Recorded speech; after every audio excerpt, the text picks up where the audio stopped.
Viene River-Barcelona posiblemente, ¿eh? Ya se confirmó hace la unos verdad, minutos. Rubén, De fútbol.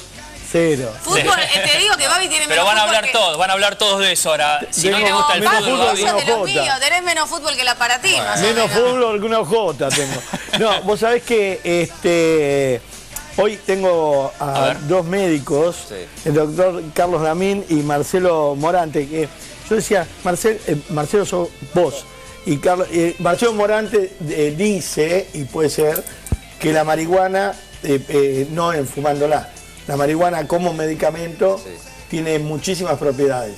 Y vamos a hablar de eso. Claro. Y Bueno, con- esto se debate ya desde hace muchísimo tiempo. Digo, es algo No, porque instalado. se debate mal, se debate con una planta de marihuana al lado. Claro. Entonces hay un problema, que hasta es como digo, ¿dónde termina el dedo del proctólogo y empieza el hombre? ¿Dónde tengo la planta de marihuana para hacer el remedio y ahí dónde la tengo para venderla, como esto de San No, por Isidro, supuesto, Claro. de la Mansión Verde? Sí. Entonces vamos a hablar de específicamente cómo se legisla eso, Sí. y además vamos a hablar, ya que estamos los presentos, de barbitúricos y todas las drogas que te da el médico. Bueno, haceme 4 cajas de exotanil, Claro. así no vengo. Sí. Te hago 8, tomás y se lo mandan, ¿viste? Vamos a hablar de toda esa enfermedad que hay social hoy. Sí. Y el doctor Damín con mucha especialización en el Hospital Fernández, o sea que conoce el día a día y siempre es una consulta Excelente habitual. médico. Es verdad. Yo decía, ¿de dónde debe con Mirta Legrand lo vi la vez pasada? Y ahora va a ser habitual acá, porque vamos a hacer una serie de programas hablando de esto. Muy bueno. Bueno, Buen programa, Babi. hasta luego, chicos. Gran noche, gran Buenas resto de noche, Babi. Gracias por esperarme. Bueno, doctores, ¿cómo les va?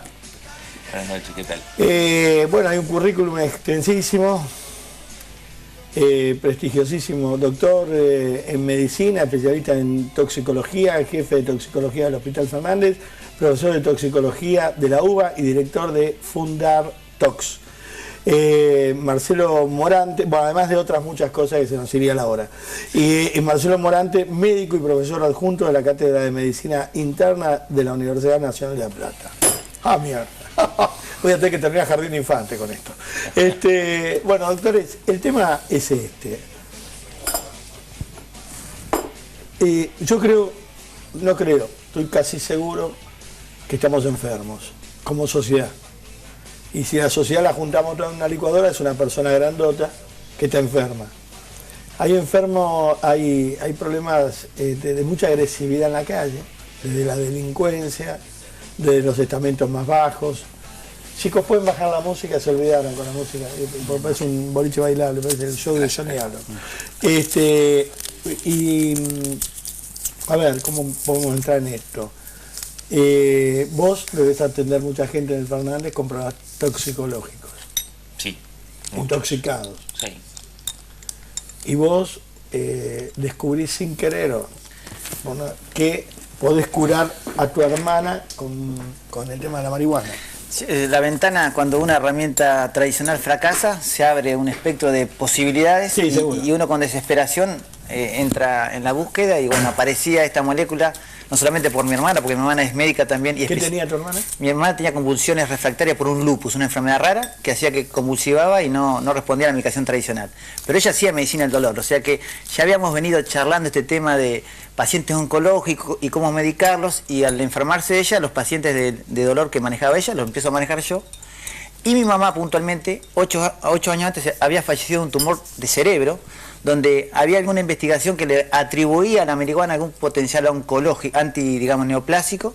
Entonces, bueno, me vi en esa encrucijada de decir, bueno, cuánta casualidad en este tema.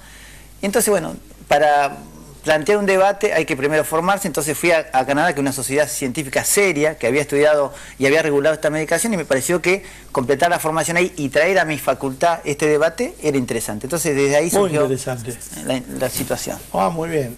Y el tema es, bueno, cómo lo regimos y lo reglamentamos, porque Canadá es una cosa y Argentina es otra. Si la No pica- crea, en salud no crea, ¿eh? No Tuteame, son doctor, tan tuteame. bien. No creas que son tan diferentes Canadá y Argentina en No, cuanto la al sociedad. sistema de salud. No, la la sociedad. sociedad claramente es distinta, pero el sistema de salud tiene algunas similitudes con el nuestro, con un sistema de obras sociales. Es muy contenedor, el gremio muy Sí. participativo del tema de la salud, así que en eso se parecen. Me parece que Es importante, o por lo menos aclararle a la gente, que si bien es cierto que la planta de marihuana tiene propiedades terapéuticas, como el sauce tiene la aspirina, como la amapola tiene la morfina y la codeína, y digamos que de muchas plantas salen los medicamentos, pero en ningún caso, y creo que en esto vamos a estar de acuerdo, en ningún caso las propiedades terapéuticas se producen fumando la marihuana. No, claro.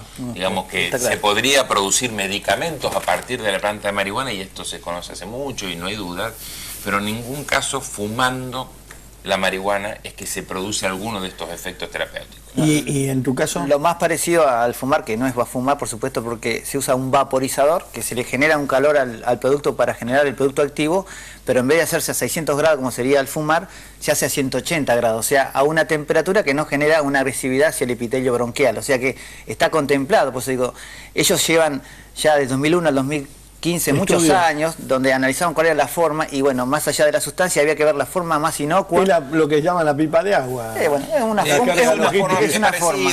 La pipa de agua es más de Australia, claro. Los canadienses usaban el vaporizador y también usaban una forma en aerosol que pero el humo es igual, el olor es igual, exactamente. La temperatura a la cual se genera es distinta, entonces no es tan agresivo para la vía aérea y no tiene tantos carcinógenos para agredir un poco.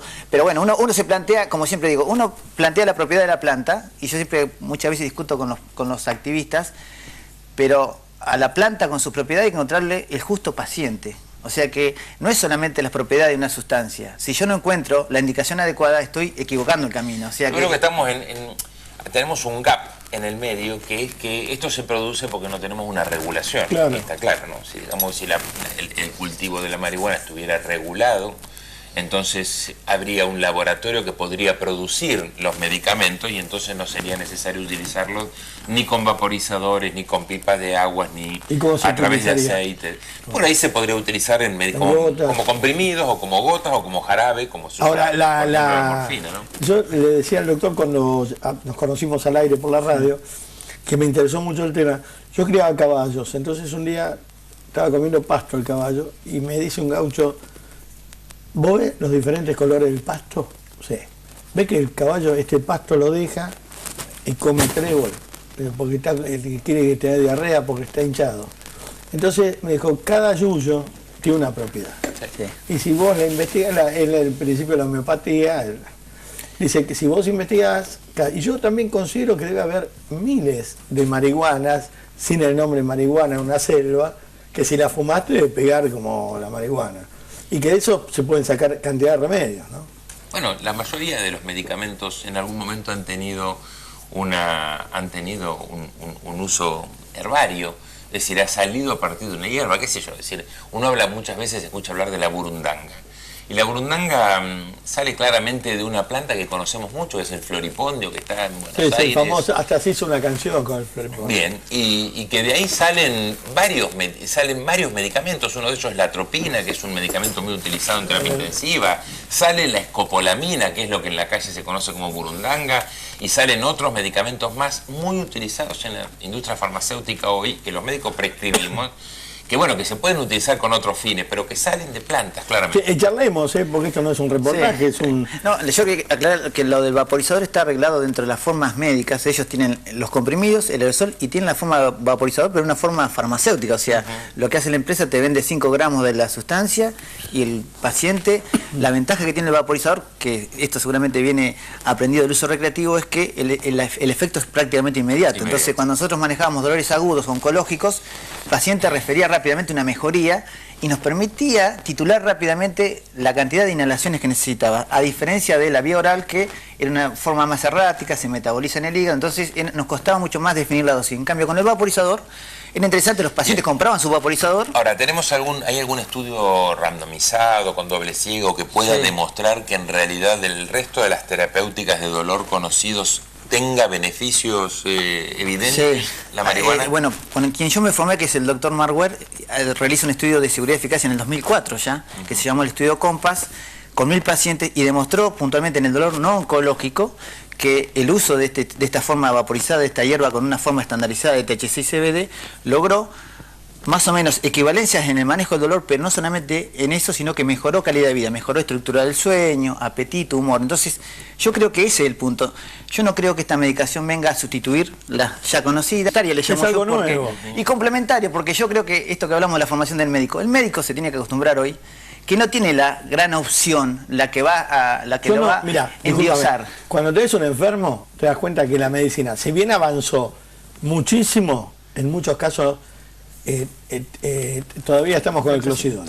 Bueno, y por eso es que me parece que uno no puede cerrarse, o por lo menos los que somos médicos alopáticos no podemos cerrarnos, porque si lográramos curar, y cada día estoy más convencido que los médicos no curamos nada, si solamente ayudamos en algunos casos a que la gente pueda vivir un poco mejor o morirse un poco mejor, pero lejos en esa posición endiosada de decir nosotros salvamos vida, ¿no? Que definitivamente no tenemos nada de eso. Y si fuera así, uno juntaría mucha plata y le paga y dice salvame a este, a este. Claro. Es imposible. Justamente por eso, me parecía a mí que la marihuana venía, en el caso mío puntual como docente, venía a darme un lugar para modificar un poco el paradigma de formación del médico. El médico está acostumbrado a tener herramientas que o cura o fracasa. Y de repente esta molécula venía como a acompañar, cuando la empresa farmacéutica la había querido imitar con los sintéticos y quiso imitar uno de los componentes que fue el THC, fracasó, no fue buen analgésico. De repente había que imitar todos los componentes, o sea, parecía que tiene unas propiedades cooperativas. A mí cuando los curas decían que no había que usar preservativo, yo decía, bueno, si el agua bendita cura el SIDA, yo me saco el preservativo ya. Pero mientras no cure el SIDA el agua bendita, no me vengan con consejos. Mientras no haya algo que cura, yo estoy abierto, mientras no sea brujería y chantada, estoy abierto a todo lo que sea una posibilidad nueva. Pero como decía el doctor, con las comprobaciones de laboratorio, con las pruebas, con la certificación, ¿no? Porque también está el riesgo de tapar síntomas. Pero esto que dice Marcelo, en relación al tema del acompañamiento, a mí me parece que eso muchas veces para determinados tipos de pacientes, sobre todo para pacientes crónicos, con dolor, con sufrimientos de larga data y que en realidad no ven una luz en el fondo, tener a alguien que los acompañe y que le aporte algún tipo de medicación o de terapéutica que logre... Digamos cuando está jugado el hombre. Ya. Claro, y que pueda acompañar realmente es muy bueno. Con esto, sobre todo cuando decíamos, ¿no?, que la medicina no logra curar. Nosotros muchas veces en el hospital nos hemos replanteado, tenemos un equipo grande, en el hospital somos 42, somos 37 profesionales y 3 administrativos, y 2 profesionales que no son del área de la salud.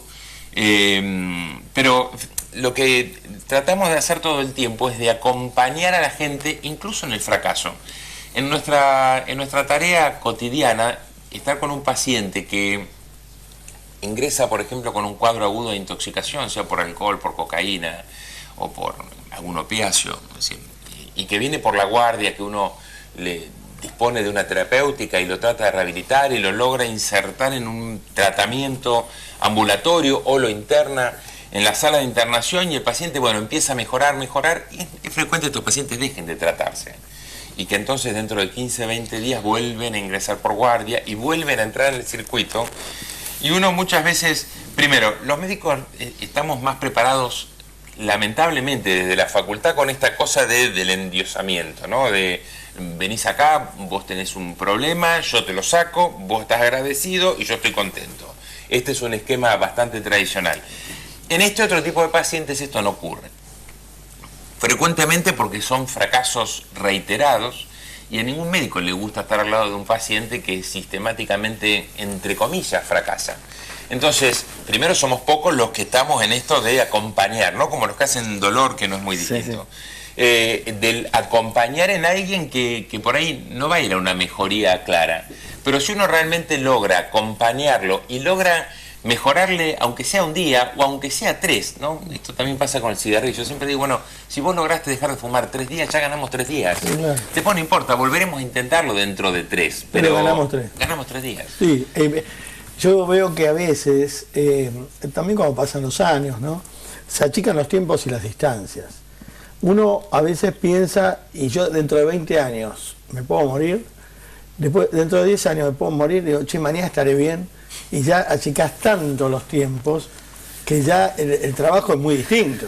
Es para mañana, no para dentro de 20 años. Y, es del día a día. Y en esta lógica, pues digo, ¿quién promociona este tipo de medicamentos? Ya no son las empresas farmacéuticas, ya no son los médicos. Esto viene casi a pedido de los pacientes. Los que promueven este tipo de medicamentos son los pacientes. Ese es el problema que tenemos hoy.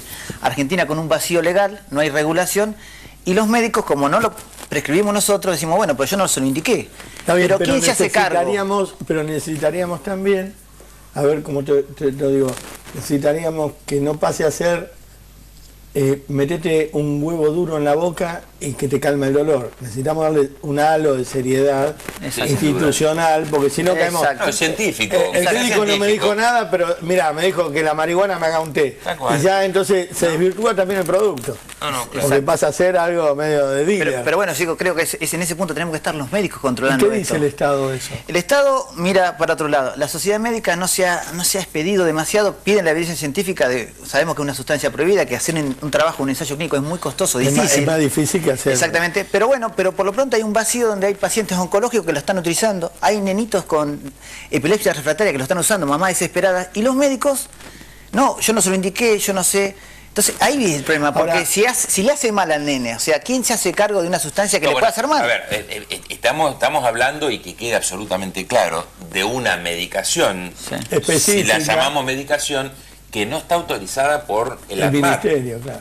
Es decir, por el Ministerio de Salud. Claro. Entonces estamos usando una sustancia, que por eso yo entiendo que algún médico diga, yo no se lo indiqué, porque, a ver, si resulta que tuviéramos un efecto adverso, tuviéramos una situación con... Se juega la matrícula, Pero bueno, estamos usando una medicación no aprobada. Se juega la matrícula y mal, porque por recetarle marihuana, después en el caso le recetó marihuana a un paciente, una locura. Teníamos que necesitar una salida legal. Bien, pero digo, el compromiso en Canadá. Yo creo, Canadá tiene la regulación para uso médico, puntualmente, no hay uso recreativo, Canadá la reguló muy bien. Pero la pregunta es, Canadá la regula en el 2001, hay muchos países que la regulan y la están usando, hay evidencia científica, y el Estado argentino no reconoce la ley argentina no reconoce ningún tipo de potencial terapéutico. Entonces eso es una contradicción, porque hoy día todo el mundo accede a la información y dice, mira, mi papá tiene una sobrevida X de meses, ¿por qué yo no tengo el derecho de buscar lo que le puede calmar el dolor a mi papá? Vos, médico, ¿me vas a cuidar a mi papá? No, yo no te voy a cuidar a tu papá porque... Está bien, pero aclaremos que no es que solamente la Argentina no está en esta situación. Casi toda Europa está en una situación similar a la nuestra, toda América del Sur está en una situación igual a la nuestra. La situación uruguaya, donde se aprobó el uso de la marihuana en forma recreativa, todavía no tiene regulada la forma terapéutica. Porque pensaron que se le iba de las manos. Entonces, digamos, claro, es algo que se está empezando a discutir y que yo creo que con el tiempo no va a haber ningún tipo de discusión, pero el tema es que se vaya a poder hacer realmente estudios de investigación donde se pueda comparar con otra medicación para ver ventajas y desventajas. Hoy por hoy estábamos muy en pañales en el tema incluso canadiense, ¿no? Acuérdense, con todo respeto, lo digo por el médico que lo hace, que es un caballero, pero con el tema Hansi, ¿no?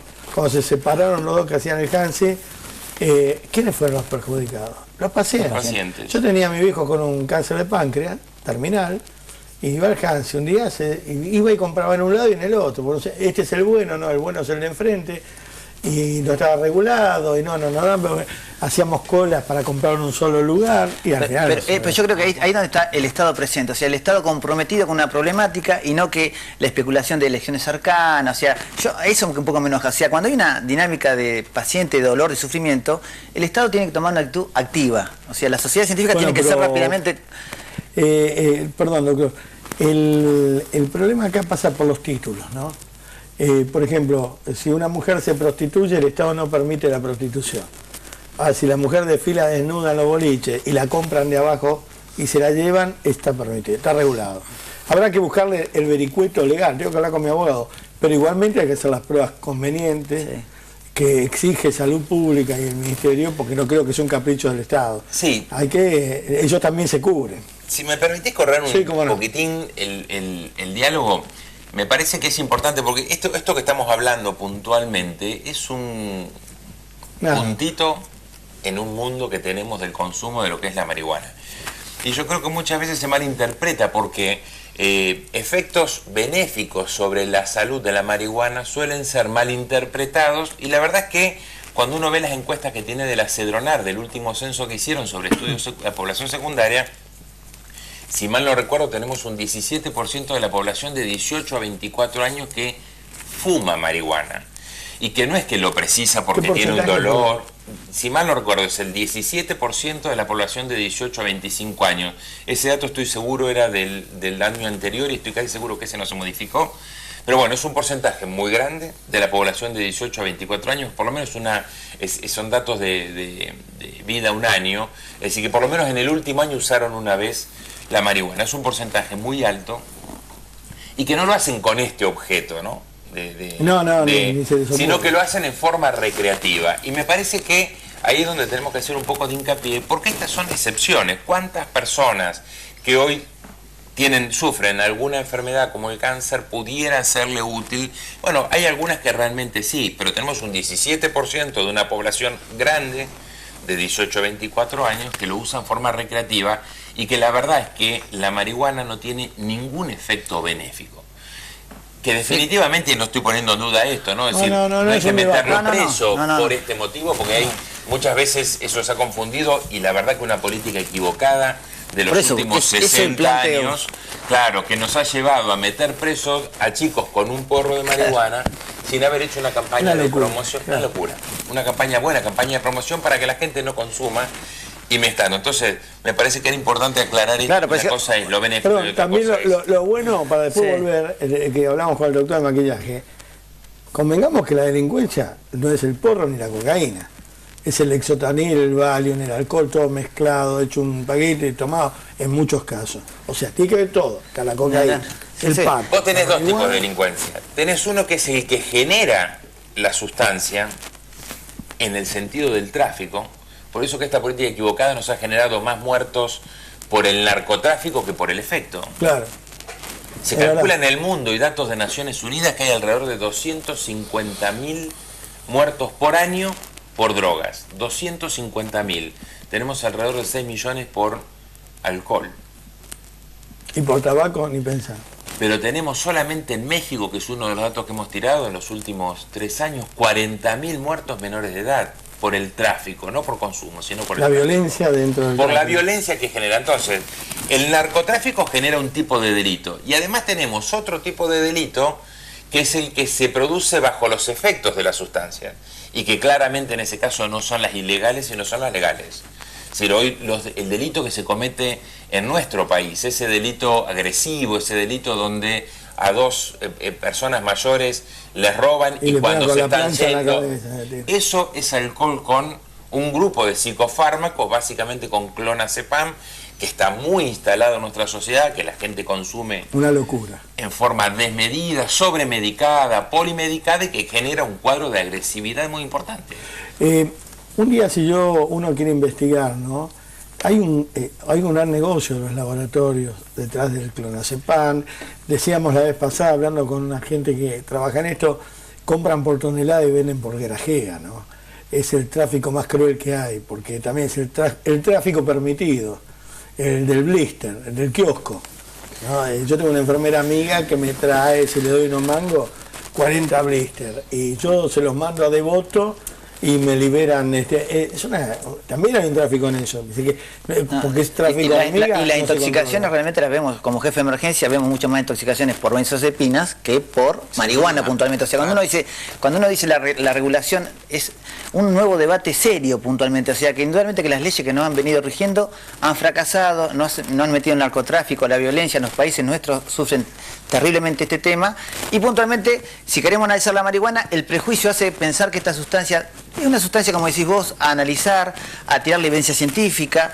Hay mucha evidencia científica. Yo creo que realmente por el prohibicionismo se le va a exigir un estándar de calidad mucho más alto, que seguramente la va a volver costosa, porque en Canadá no era una medicina barata, la medicina canábica era, digamos, muy prolija en su producción, en todo lo que es de contaminación. O sea, lo que acá se planteaba en Uruguay, 1 gramo, $1, en Canadá me planteaban de 5 a 7 dólares el gramo. Mira, doctor, la cabeza de un hombre cambia cuando el hijo pasa los 20 años. Cuando vos vas a la casa de tu hijo y ves una planta en el balcón, ya dejas de ser, yo siempre le digo a Eduardo Feynman, tu postura obtusa, respetable, porque alguien tiene que estar en el lugar de él, tiene que ser la otra punta, es porque no tenés hijos. Cuando vos tenés un hijo y viene con el olor a porro, o se pone la hoja acá tatuada, o ya vos decís, bueno, yo tengo que dejar de decir no a la droga, o no a la marihuana, o no a la cocaína, para empezar a hablar con mi hijo un poco más. No, bueno, esto que estás diciendo es así de claro. El tema que yo creo que no es el no a la droga, claro. Es, a ver, ¿qué hacemos para que la gente se cuide un poco más? Porque es el no a la droga porque la droga es mala, pero también son malas las gaseosas, y también es mala la cantidad de azúcar que consumimos, y las hamburguesas, y es mala la cantidad de medicamentos, y la cantidad de alcohol que consumimos. Entonces, a ver, lo que pasa es que muchas veces uno lo que ve es que los papás están todo el tiempo esperando que los chicos no hagan aquello que ellos no están dispuestos a hacer todos los días en la casa. Y los chicos lo único que aprenden es lo que ven. Es decir, los papás enseñamos, me parece, es decir, más allá de lo que decimos, enseñamos mucho con el ejemplo. No, que además los padres pensamos que porque le decís esto no, ya le quedó claro.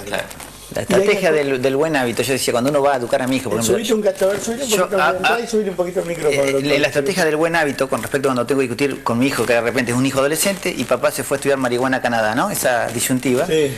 Pero mi hijo me ve llegar casi todos los días a las 1:30 de la mañana por hacer consultorio hasta muy tarde. Eso es una adicción al trabajo, es un mal hábito de trabajo. Yo espero que no te vea llegar a la 1:30, porque sería muy bueno. Bueno, entonces, esa situación, yo creo que los uruguayos planteaban un mayor compromiso, pero trabajando muy bien desde la educación y de los buenos hábitos. Planteando, hay una frase que cuando mi hermana estaba con las convulsiones y discutíamos si en algún momento ella podía acceder al cannabis medicinal para su convulsión, yo le decía, Mari, esperá, porque lo que dicen los uruguayos, en un taller muy interesante, los uruguayos dicen al adolescente, la marihuana es tan buena que te puede esperá cumplir 20 años. O sea que esta forma de encontrarle el lugar justo, si fuera que uno se va a contactar con la sustancia, encontrar el momento adecuado y la forma adecuada. Porque yo creo que no es un problema de la sustancia. Yo venía hacia Buenos Aires hoy, y yo por año no conocía Buenos Aires. ¿Por qué no conocía Buenos Aires? Porque mi vieja me mandó a estudiar y me dijo, a Buenos Aires no, porque hay droga. Y yo me fui a España becado sin pasar por Buenos Aires. Conocí Madrid antes que Buenos Aires. ¿Por qué? Porque había droga. Está bien, pero no me parece importante marcar esto, decir, no me parece bueno para nadie decirle la marihuana es tan buena que te puede esperar hasta los 20 años. A ver, la marihuana, ojalá no tengas que esperarte nunca, porque si estamos hablando de la marihuana medicinal, para poder necesitar la marihuana como medicina es porque estamos en una situación absolutamente compleja. Y para todo lo demás, la verdad que no es recomendable. Así que la marihuana no es buena para esperarte nunca a ninguna edad. Ojalá no la precises. Es posible que la puedas precisar y que entonces la puedas encontrar. Sería bárbaro que nuestros legisladores cambiaran nuestra ley, sacaran esta ley que en algún momento pudo haber sido útil, que es la 23737, allá en el 89 cuando se sancionó, pero que en el 2015 definitivamente... Es una locura. Definitivamente en desuso, la Corte Suprema la agujereó declarando la inconstitucionalidad de un párrafo del artículo 14. Entonces me parece que es necesario que se pongan de acuerdo. Teníamos 3 proyectos ya en discusión, desapareció la discusión el año pasado, que vuelvan a sentarse. Lo que pasa a hacer una discusión seria. Se discute mal. Se discute la marihuana sí o no, y no se discute el fondo de la cuestión, así. ¿Cuáles son los perjuicios? ¿Por qué por qué no? Pero me parece importante también aclarar, Babi, que ni siquiera estamos discutiendo lo que discutieron los uruguayos. Nosotros estamos recién discutiendo la despenalización de la tenencia, que claramente no tiene nada que ver con la legalización de la sustancia. A las sustancias se las legaliza o se las prohíbe, y a las personas se las despenaliza. Tuvimos un medio que hizo un titular que decía se despenalizó la marihuana, y es un error en sí mismo. Es decir, acá estamos discutiendo la despenalización, es decir, no meter preso a alguien que tiene una sustancia para consumo personal. La legalización yo creo que no vamos a discutirla en los próximos 20 años porque nuestra sociedad parece que no quiere hacerlo. A ver, y yo también digo esto, ¿no? La marihuana o la cocaína es un acto privado. Yo puedo tener marihuana o cocaína, o roinol o ribotril, a esta hora podemos nombrar, qué sé yo, en mi casa. Y hago lo que quiero con él y con el alcohol. Pero después tengo que pagarle al Estado, con mis impuestos, para que cure a esa persona. Que es el hilo fino, donde pasa a ser un problema social, el problema personal. O sea, que no sé si me comprendes. Sí, claro. Sí. Porque vos trabajás en el Hospital Fernández, vos trabajás en el Hospital de La Plata. Ustedes son médicos formados en la Universidad de Buenos Aires, con un talento bárbaro para la medicina, lleno de premios, que son con todo respeto, caros dentro de la profesión, porque no es lo mismo un practicante que un médico con una carrera C. A ese médico caro yo lo tengo que subvencionar desde el Estado, poniendo la red para cuando se tire el loco. Entonces yo creo que ahí es donde el Estado tiene que llegar a un punto de inflexión en que no le salga, en Estados Unidos se hace mucho, ¿no? Que no me salga tan caro, que se divierta, pero que no me salga tan cara la diversión. No, bueno, pero muy distinto a lo tuyo es terapeuta, estamos hablando de la droga. Es indispensable que el Estado marque líneas y baje líneas en relación, por ejemplo, a lo que es la promoción de la salud. Vos mencionabas hace un rato el tema del uso del preservativo, claro. Es decir, distribuir preservativos gratis es algo insignificante. Yo he escuchado por ahí a algunos decir, escuchá, mira lo que hacen con los preservativos. ¿Qué me importa lo que hacen con los preservativos si es un gasto ínfimo para el Estado? De lo que después cuesta, al lado de lo que cuesta un tratamiento de VIH, que afortunadamente y casi en exclusividad en el mundo, porque son muy pocos los países donde tienen tratamiento, es decir, no son tampoco los que tienen tratamiento, pero en todos lados es carísimo. En este país el tratamiento es absolutamente gratuito, como los oncológicos. ¿Cuánto más caro sale después eso que haber regalado, aunque hubieran inflado globos con los preservativos? Pero nosotros tenemos un país, que le explico a los pibes cuando hablan de Estados Unidos y hablan de Europa, nosotros tenemos la mejor medicina del mundo, estamos a nivel de la mejor medicina del mundo, gratis. Sí. Gratis. Sí. Tenemos colegios, buenos, malos, con gratis. Sí. Tenemos un vergel, porque vos sabés lo que es para un ciudadano tener un Estado como pueda, que responda. Ustedes en el Fernández, vos en La Plata. A mí me volaban la pierna de un tiro, fui al hospital de San Isidro gratis y salí caminando.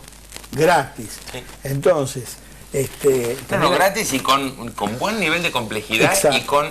Pero a ver, en otras partes del mundo la gente se va a internar y tiene que llevarse la ropa de cama, la comida. Si nosotros tenemos un sistema de hotelería integral dentro de los hospitales que es increíble, además de todo lo que es la medicación. Y la atención personalizada, la bondad de la gente. Sin duda. No la frialdad del suizo ni del inglés. La bondad de la gente medicina. Que yo he visto. Tenemos un calendario de vacunación envidiable por casi todo el mundo, gratuito. Acá todas las vacunas por obligatorias supuesto. son Eso hay que aclararlo porque con todos los gobiernos. Sí. Tenemos con todos los gobiernos. Bueno, pero más allá de eso, digo que esto que te explicaba, de dónde termina el tipo que tiene ganas de joder con la droga y dónde empieza el Estado a pagar esa joda, la fiesta, no está legislado, no está reglamentado, porque también hay que hacer un reglamento para el uso. Porque también puede pasar que yo llevo un porro a la esquina, lo vendo, vuelvo, agarro otro porro, lo llevo a la esquina, lo vendo, vuelvo. Me agarran en el camino, me dicen, ¿usted está vendiendo droga? No, uso personal, uno. Pero bueno, hay igualmente hoy por hoy te llevan preso y te procesan. Ah, ¿te procesan? Sí, porque la Corte Suprema, si bien declaró la inconstitucionalidad del párrafo del artículo 14, fue para un caso. Depende del juez, a su vez. El juez hoy por hoy puede definir, no, es escarcelable claramente, puede definir no procesarte, pero pueden procesarte también, y meterte preso. También procesar y meterte preso es un gasto para el Estado. Sin duda. Creo que hay que ser un poco más amplio de Valero. Tengo 2 minutos de tanda y ya volvemos, pero me parece que es una locura, que es injusto y que además es condenar a un pibe que se fuma un porro a estar procesado como un delincuente por un tema que es una infracción en el mejor de los casos. Por eso hay que anotarlo, eso tiene que haber un reglamento como en el fútbol. La tocás con la mano, el penal. Bueno, pero me parece que hacer un paralelo con lo que ocurrió con la ley seca cuando se prohibió el alcohol en Estados Unidos no viene. ¿Vos te parece? A mí me parece que... ¿Prohibir? No, digo que cuando hacer un paralelo con lo que ocurrió cuando se prohibió el alcohol. Peor, tomaban alcohol etílico. Claro, es peor, porque además... Y la cantidad de muertos, todos recordaremos alguna película de Leo Ness. Pero el otro día, buscando un nene adoptado, encontraba una plantación adentro de 250 paquetes. Una locura, eso. Antes de irnos te quiero decir, para volver, nosotros la droga, la guerra con la droga, con el narcotráfico, se perdió. Sí, la perdimos. Hay que negociar para que no nos lleven a Malvinas. Pero no solamente se perdió, Bambi, sino que en nombre de la guerra contra las drogas cometimos muchos abusos. O sea, esto de matar en nombre de la lucha, en el nombre de la lucha contra las drogas es una catástrofe. O sea, yo creo que Las leyes también fueron... ¿Cómo? No te entiendo. Claro, porque llegan a un lugar y en nombre de la lucha contra las drogas avasallan los derechos humanos. Se o sea que, países. o sea, se invaden países, o sea que no solamente que la perdimos, sino que se abusa desde ahí. Van a buscar droga y terminan trayendo petróleo. Exactamente, o sea, eso es peligroso. Vamos. Ahora venimos.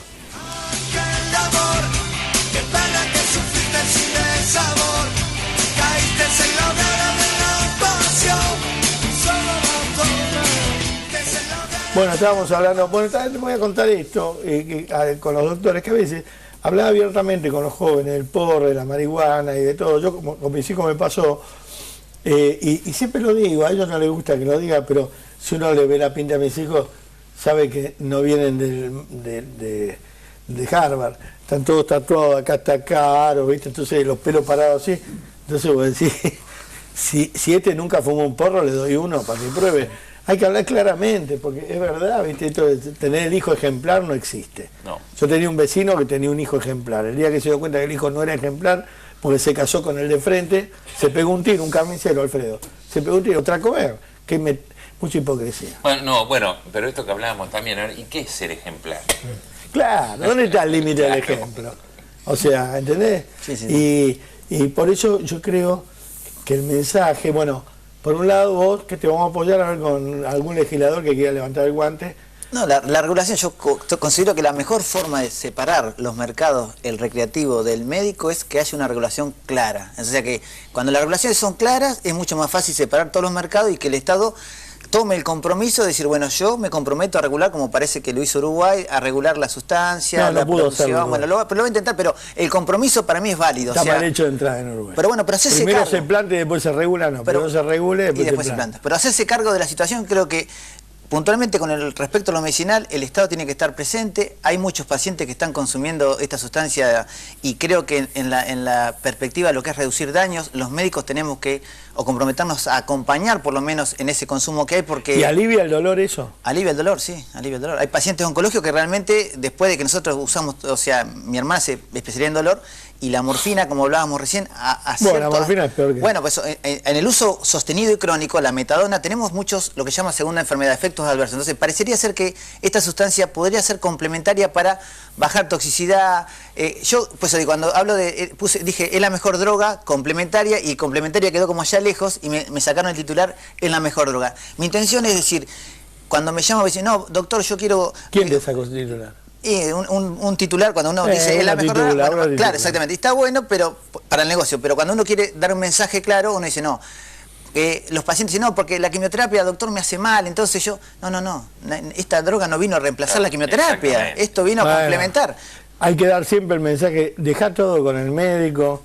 Si querés ir a verlo a Pancho Sierra, andá, pero dejale todo al médico. Bueno, yo digo, exactamente, eso es presencia del médico, o sea, compromiso del médico, cercanía con el paciente.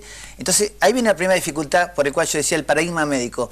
Si nosotros atendemos cada 15 minutos, yo atiendo hasta la 1:00 de la mañana, cada 15 minutos, es difícil que yo me pueda comprometer desde una medicación alternativa quizás, que me exige explicar cuál es la indicación precisa, cuáles son los posibles efectos. Esta medicación, puntualmente los derivados del cannabis, exigen un compromiso distinto. Los canadienses se pasaban un tiempo larguísimo explicándole el consentimiento informado, los pros, los contras, y yo decía, ¿cómo hacemos esto en Argentina si IOMA paga nada? O sea, yo pago en el alquiler de consultorio lo que me lleva... Bueno, convengamos que si es marihuana, sí, sería regalado por el Estado, porque en la isla de Tigre podés tener...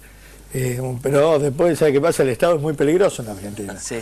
Enseguida empieza a mandar a Colombia. Bien, bueno, de todas maneras, me parece también importante aclarar que no es inocua.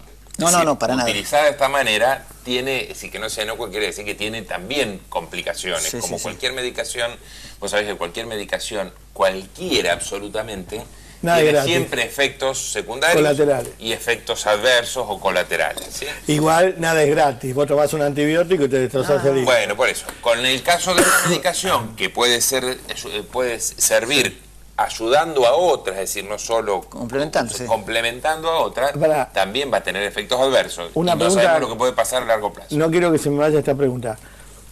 Sobre el tema de las neuronas, y sobre el tema de los efectos colaterales a largo plazo. Bueno, ¿no? el trabajo que yo te digo que mencionó Malware en el estudio Compass hizo el relevamiento de qué pasaba con la situación cognitiva, hepática, y no encontró ningún tipo de situación a un año. A un año, pero una terapéutica pero hay evidencias en el consumo sostenido de la marihuana. Pero médicos, o sea, estamos hablando de pacientes, o sea, cuando un tratamiento de dolor, si ya llevaría más de un año, no estaría hablando de... No, pará, yo lo entiendo lo que dice el doctor. Sí. Se malinterpreta.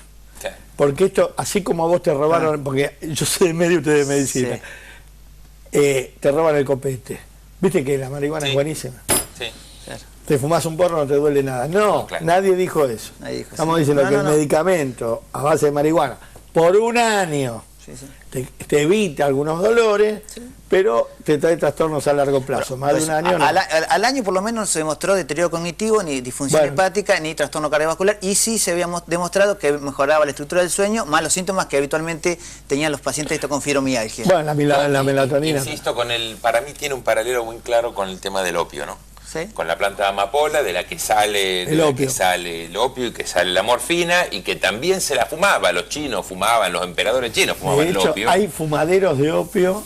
Exactamente, en Oriente. Con el taquito de madera donde... Bien, entonces, una cosa es usar morfina frente a un dolor importante, que es muy útil y que es indispensable tenerla, y que cualquiera que ha tenido un dolor realmente complicado sabe cuál es el beneficio real de la morfina, y otra cosa distinta es fumar opio. El mensaje claro. Entonces, va a ser un modelo a imitar. Yo creo que la marihuana hoy va a poder plantearse a decir, bueno, transitará como cualquier otra sustancia psicoactiva y con algún poder médico o terapéutico el mismo debate, pero para eso yo creo que los médicos somos los que tenemos que quitar el debate, porque si no, los titulares empiezan a correrse. No, sin duda. Entonces, sin la presencia nuestra estamos en problemas. Antes que se me vaya toda la hora, vamos a ir a un tema que me preocupa mucho. La mujer adicta a las pastillas para adelgazar, adicta a las pastillas para dormir, adicta a las pastillas para la depresión. ¿Por qué, doctor? Yo cuando era pibe, mi hija nunca tuvo una depresión ni una angustia. Podría decir, estoy triste.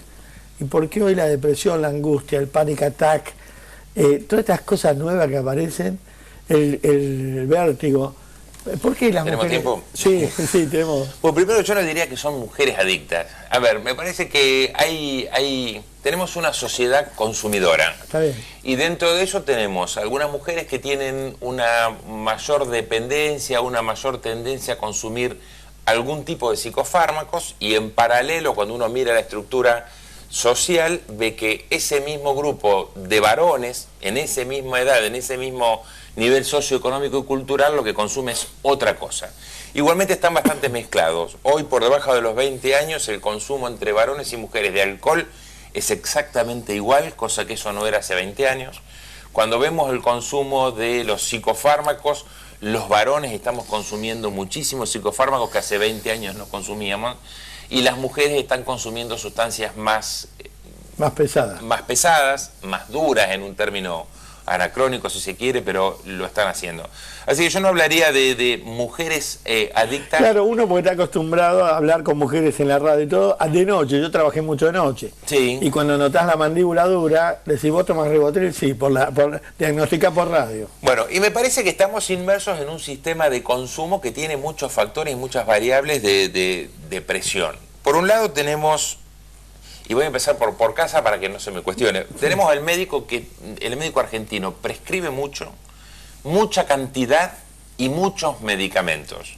Es algo que, y mire, yo me hago cargo de una parte porque soy profesor en la Facultad de Medicina y nada más que de toxicología, y nos cuesta hacerle entender a los alumnos que es importante que sean muy conscientes a la hora de prescribir. La industria farmacéutica presiona mucho sobre el médico. ¿Eso también es claro? Los visitadores. Se le escapa el visitador, y no, por eso la el venta, visitador además sabe perfectamente siempre qué cantidad de recetas. Si me disculpas, yo tengo que traducir, porque veo que nadie traduce en televisión a los médicos. Acá hay una casa que vende chorizo, choripán en Palermo, un puesto móvil. Viene Coca-Cola y le dice, cada 100 cajones te regalo 20. Entonces el tipo te dice, ¿tenés Pepsi? No, tengo Coca. O viceversa. Esto es lo mismo con los farmacéuticos, con los remedios. Bien, más o menos pasa Más o así. menos así, Claro. Los viajes, los premios. Mañana tengo que volver al hospital, así que, entramos. pero más o A vos menos. no te pasa, pero yo sé médicos amigos que le pasa. Ya que estoy, que no le pasa y que Jorge Callán... Pero bueno, entonces tenemos la presión presión de la industria farmacéutica sobre el médico. Tenemos el farmacéutico que muchas veces lamentablemente prescribe sin receta, cuando debería exigirla, con esta cosa del argentinismo, no me la traes mañana y el paciente mañana me la traes. Y el médico también recibe mucha presión del paciente, que cuando va el médico va a que le dé un medicamento para solucionar su problema.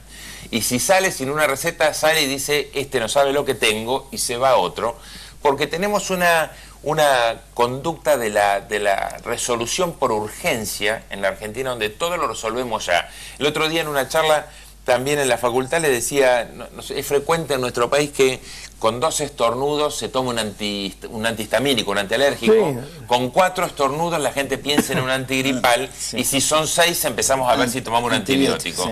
Digamos que tenemos una idea de la automedicación exacerbada y de alguna manera auspiciada por la publicidad.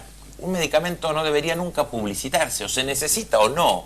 La publicidad, y esto tengo una discusión habitualmente con algunos amigos de la Cámara de Productos Medicinales de Venta Libre, que ellos dicen que no, que la publicidad lo único que hace es hacerle saber a la gente qué medicamento elegir, pero que no aumenta la venta. No, aumenta la venta. Cuando uno mira lo que ha ocurrido con los medicamentos, aumenta la venta. Es terrible porque te enferma, no aumenta la venta, te enferma. Dice, a usted, claro, que está con acidez, track. Y a vos te agarró acidez. No, bueno, o algunas publicidades aún peores que deberían prohibirse claramente, que le dicen a la gente, coma mal. Claro, que después toma esto, sí, y pero falta regulación, es terrible. Una falta de regulación. Pero no, hay mucha guita en el medio, no hay regulación. Hay regulación. Yo creo que finalmente los argentinos a veces no aplicamos las normas, y cuando las vemos, es decir, uno le cuesta hacerle entender a los padres que no le pueden dar alcohol a los chicos menores de 18 años. Y uno dice, pero ¿cómo vas a poner alcohol en un cumpleaños de 15? Si en nuestro país está prohibido venderle o suministrarle alcohol. Y termina con cara de...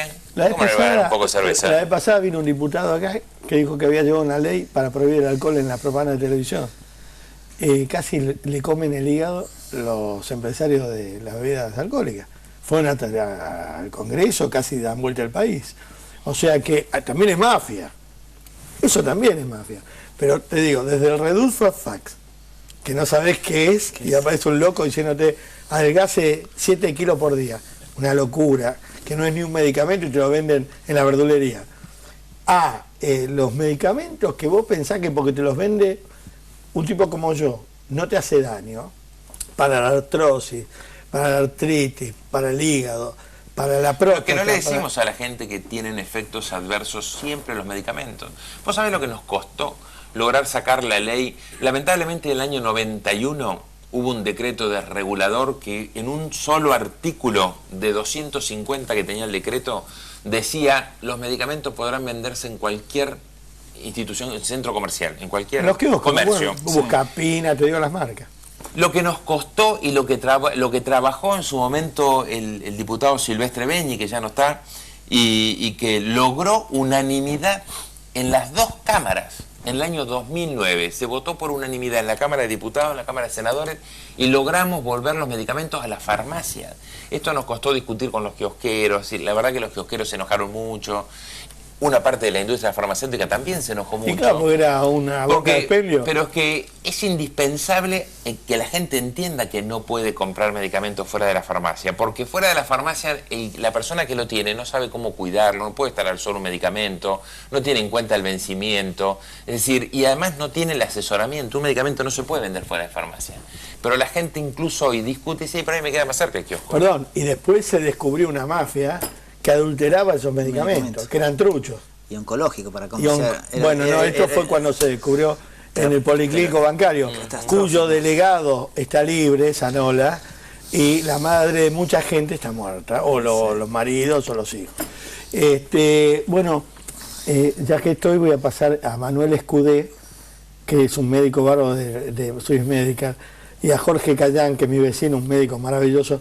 En homenaje, yo siempre tengo lamentablemente en los últimos 3 años, afortunadamente, al doctor Fraile, a Negro Pereira, son médicos que les tengo que agradecerlo. Yo aprendí a quererlos tanto porque ustedes hacen tanto por la gente. Más que nada el médico hospitalario, ¿no? Yo siempre los respeto muchísimo. Vamos a hacer una serie de programas de esto. Creo que hablamos claro y hablamos lindo. Después van a venir en forma indistinta a tocar temas específicos de esto para que la gente los conozca. El tema de la marihuana quedamos en que tiene que tener una regulación. Una regulación. ¿Y a quién hay que ver para que lo regule? Supuestamente ha habido varios intentos. Si no te dieron bola ahora que están en elecciones y se ha habido varios intentos, incluso ahora en mi pueblo natal hay un pedido por parte del Consejo Deliberante de una regulación para investigar el uso y la despenalización del uso para la producción para el uso médico e investigación, porque ahí está el problema. O sea, investigar para mí en la Facultad de Medicina significaba traer el producto desde Canadá, o sea, es muy costoso. Y bueno, pero planteo, no hay investigación, no hay soporte científico. ¿Y cómo hacemos para investigar? Es muy difícil, o sea que se te pide el soporte científico y se te hace pasar tenés que por traer la planta en cambio de sacarla de acá. Exactamente, entonces sí, somos arcaicos. Es como que te la patean 3 años más o 5 años más. Entonces dije, bueno, también la investigación va a tardar 5 años. El debate no, el debate es hoy porque me parece que hoy ya es tiempo para que los médicos digamos, bueno, esto está pasando, hace 15 años que se discute esto. Bueno, ¿qué hacemos? Regulamos, educamos, informamos a la comunidad, a los médicos, ¿a dónde tenemos que ir? No, pero yo creo que es importante hacer todo al mismo tiempo. No podemos regular esto si esto no viene acompañado de una buena campaña de promoción de la salud. Bien. Nosotros, porque si no, va a ser el turismo canábico de los holandeses, ¿no? Entonces, me parece que es importante hacer la regulación, yo estoy convencido que es necesario hacerla, pero al mismo tiempo tratar de promover la salud para que la gente sepa que, bueno, y tampoco creo que hay que hacerlo por lo negativo, ¿no? Decirle a la gente no fumes marihuana, no tomes alcohol, no funciona. Eso es sacarse un problema al Estado. Tenemos que poner de moda hacer otras cosas, ir por la positiva. Es como poner un cartel en la ruta que ya no corra. No. Pero, bueno, igualmente, para toda la gente que nos ve esta hora y las señoras, tampoco, señora, tome esa pastillita que le dan en blister, 1, 2, 3, no me duermo, doctor, tome 6, no, porque tarda mucho tiempo en metabolizar el organismo, después de día aparece una marmota por la caminada, o parece un marmota el tipo en un torno, entonces cuídense, y lo mejor es consultar a los médicos. Al doctor lo puede encontrar en el Hospital Fernández. Correcto. Y otra cosa, la próxima vez háganme acordar, vamos a hablar del Estado y los lugares, los viajes de vuelta, ¿no? Porque viaje de vuelta es un mal mensaje, andá que yo te traigo. No tiene que haber viaje de ida. No, tal cual. Entonces vamos hay que a tratar de prevenir el viaje de ida. Seguro, y con quien gane las elecciones, vamos a ver si nos juntamos y lo traemos para hablar con ustedes, no conmigo, de cómo se hace un centro asistencial para que la gente se purgue, se limpie. Con gusto. Muchas gracias, muy amable. Gracias a usted.